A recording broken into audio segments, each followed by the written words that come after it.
In the day's other news, the White House COVID task force reported an average of 1.7 million Americans are being vaccinated daily. It was under 1 million a month ago.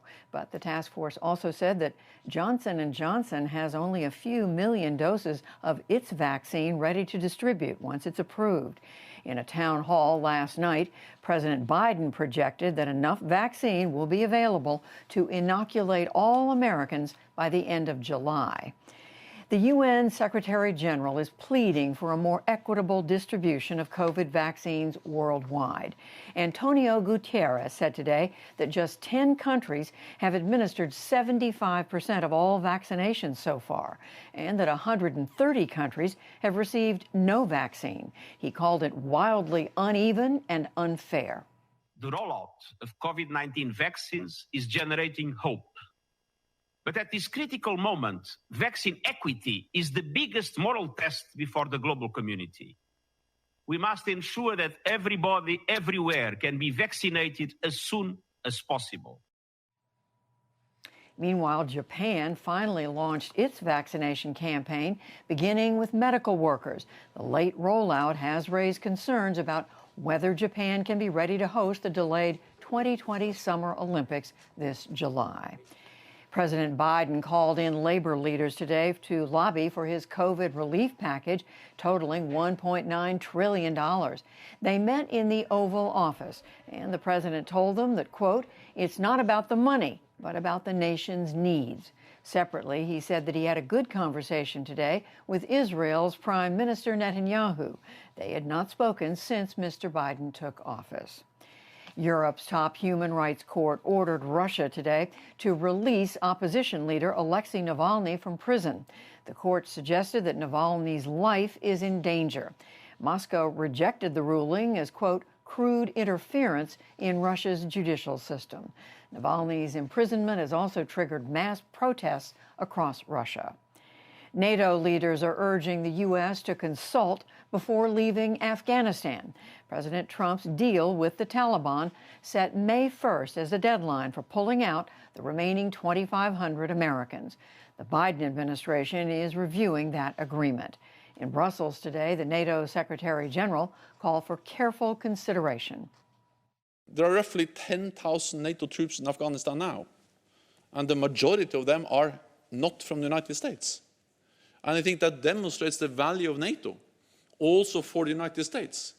Because the United States, when they went into Afghanistan, they didn't go alone. NATO leaders also said that the Taliban must curtail ongoing violence. The U.S. Justice Department charged 3 North Koreans today in a scheme of cyber theft and revenge on behalf of their government. It included the 2014 attack on Sony Pictures Entertainment and an attempt to steal more than $1.3 billion from banks. None of the 3 suspects is in U.S. custody. Facebook has blocked Australians from viewing or sharing news on its platform. That action came today as the country's House of Representatives voted to make Facebook and Google pay for publishing Australian journalism. Google has responded by negotiating payment deals. South Carolina is about to become the latest state to ban nearly all abortions. It would be triggered once a fetal heartbeat is detected. Most Democrats in the state house walked out in protest for a time today, but majority Republicans ultimately passed the measure. The governor says that he will sign it after a final procedural vote tomorrow. On Wall Street today, the Dow Jones Industrial Average gained 90 points to close at 31,613. But the Nasdaq fell 82 points and the S&P 500 slipped 1 point. Britain's Prince Philip, who is 99, is in a London hospital tonight. Buckingham Palace says that the husband of Queen Elizabeth was feeling ill and that he will remain hospitalized for a few days. It is not believed related to COVID-19, as the prince has already been vaccinated. And talk radio host Rush Limbaugh died today. For more than 30 years, he trumpeted a brand of conservatism that won him a huge audience and condemnation. Lisa Desjardins looks at his career. My friends, my name is Rush Limbaugh. One of the most polarizing figures in American culture, Rush Limbaugh transformed talk radio and became a defining force in Republican politics. Born in Missouri, he started in radio in high school and dropped out of college to make it a career. One that became turbocharged in the 1980s after the Reagan era ended the Fairness Doctrine, allowing broadcasters to air one-sided political views. The Rush Limbaugh Show launched in 1988. Limbaugh was a brash, unapologetic conservative, shaming Republicans he found wishy-washy and railing against the left, urging ideological warfare, including here against President Barack Obama. We're talking about it remaining the country we were all born into and reared and grown into.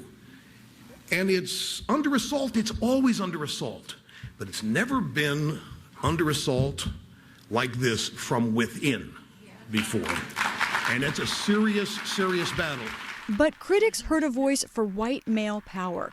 Limbaugh pushed the racist conspiracy theory that President Obama was born outside the United States, and he hurled slurs at college student and birth control advocate Sandra Fluke. It makes her a slut, right? Makes her a prostitute.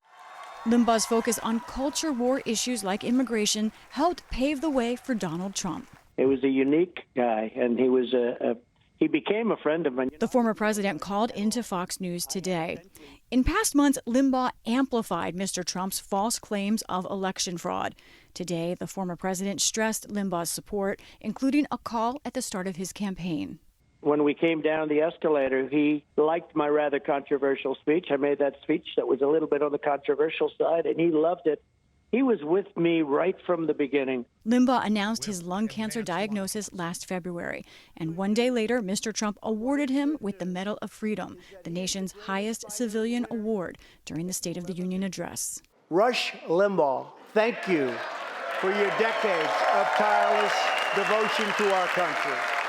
His effect was on display, with Republicans standing and Democrats silent, some angry. Unusually, Limbaugh himself was speechless. For the PBS NewsHour, I'm Lisa Desjardins.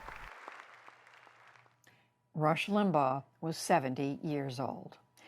Still to come on the NewsHour, protests against the military coup in Myanmar grow despite an ongoing crackdown. NASA returns to Mars, hoping to learn whether life ever existed on the now desolate planet. A doctor who faced the Ebola pandemic on the front lines provides lessons for COVID-19 and much more.